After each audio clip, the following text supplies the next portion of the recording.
สวัสดีครับผมซีโอนพกิจนะครับนี่ผมอยู่ในบรรยากาศเวทีมอบรางวัลท็อปอาเซียนซีโออวอร์ดนะครับนี่เพิ่งลงจากเวทีมาหมาดๆเลย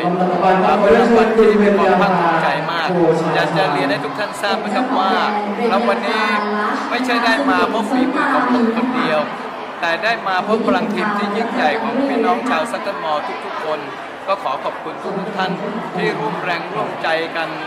สร้างพลังทีมที่ยิ่งใหญ่ในการทำให้ผลประกอบการของซัตเทิลมอลล์เติบโตบรรลุเป้าหมายอย่างต่อเนื่องและที่สำคัญก็คือสามารถช่วยเหลือเปลี่ยนแปลงชีวิตผู้คนจำนวนมากด้วยวันนี้ก็มีผู้นำหลายๆท่านมามอบช่อดอกไม้แสดงความยินดีถึงหน้าเวทีเลยนะครับถือว่าเป็นการส่งพลังและให้ความมั่นใจที่ยิ่งใหญ่กับความสำเร็จที่จะเกิดขึ้นในวันข้างหน้ากับรางวัลนี้ผมขอสัญญานะครับว่าจะเติมพลังให้ผมมุ่งมั่นในการอัปเกรดความสามารถยิ่งขึ้นเพื่อร่วมกันขับเคลื่อนซัตเทิลมอลล์ไปสู่บริษัทที่